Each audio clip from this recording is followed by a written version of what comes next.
મારા ખ્યાલ મુજબ ત્યાં ગેમ ઝોન હતું એ હું જ્યારે આ ઘટના બની ત્યારે હું ગયો ત્યારે મને ખ્યાલ આવ્યો કે આ ગેમ ઝોન છે. બાકી આ ગેમ ઝોનથી હું પરિચિત હતો નહીં.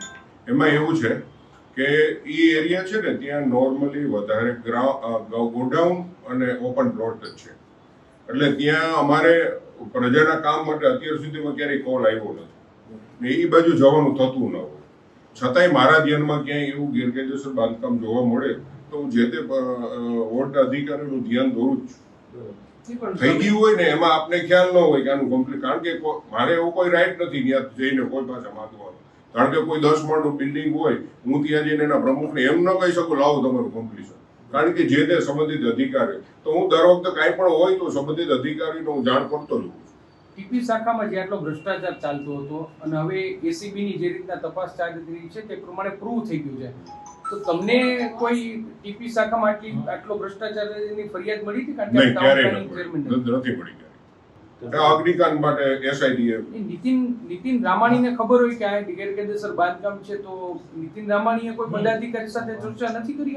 એનો તો એમને જ ખ્યાલ હોય ને. નહીં, તમારી સાથે કઈ ના, મારી કે આ ટીપી શાખા નહીં, મારી સાથે નથી. એક જવાબદાર નગરસેવક છો તમે, તો તમારી જવાબદારી નો આટલું મોટું તમારા વિસ્તારમાં આટલો મોટો, મારી સાંભળો હું તમને પૂછું, આટલો મોટો અગ્નિકાંડ તમારા વિસ્તારમાં થાય તો એક નગરસેવક તરીકે તમારી જવાબદારી શું હોય?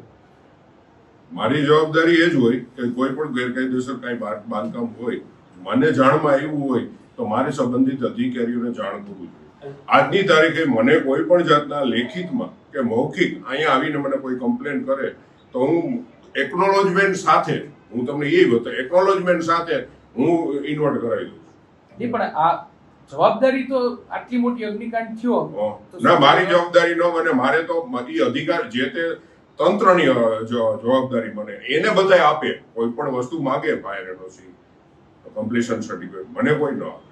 નહીં ચેતનભાઈ, નગર સેવક તરીકેની જવાબદારી શું હોય? કે માત્ર ખુરશી ઉપર બેસવાનું, ચેરમેન બનવાનું, પ્રજાના કામ કરવાના, પ્રજાના કોઈ પણ આટલા મોટા 20 લોકો 23 લોકો મરી ગયા, ગુજરી ગયા, તો જવાબદારી કોની? જવાબદારી જે તે એસઆઈટી એની તપાસ કરે જ છે. જવાબદારી કોની? આ વિસ્તારના નગર સેવક. ના, એવું નથી. જવાબદારી અમારી કઈ રીતે બને? બરાબર. એટલે આપણે સ્પષ્ટપણે હું તમને એમ કહેવા માંગુ છું કે અમને ખ્યાલ હોય, મારી વાત સાંભળો, અને અમે 4 વર્ષથી ધમધમતું હોય ને તમને ખ્યાલ નો, એ બેદરકારી નો કહેવાય? ના, એવું નથી. અમુક વસ્તુ અમને એમ હોય ને કે કાયદેસર હશે. બરાબર. અમને એમ હોય કે કાયદેસર હશે. તમારા વિભાગના અધિકારીઓ સામે તપાસ ચાલે છે, જેલની અંદર મોકલવામાં આવે છે. તમે એમ કહો છો કે ગેરકાયદેસર બાંધકામ અંગે તમને કોઈ પણ જાતની જાણ કરવામાં નથી આવતી, તો તમે તો ચેરમેન છો ટીપી શાખાના, તમને તમારા અધિકારીઓ જવાબ નથી દેતા, એનો અર્થ એવો ના, એવું નથી. જવાબ આપે જ છે.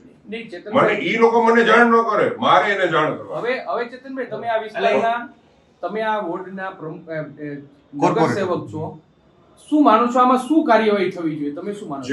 જે ગુનેગારો હોય એને સજા થવી જ જોઈએ. બરાબર.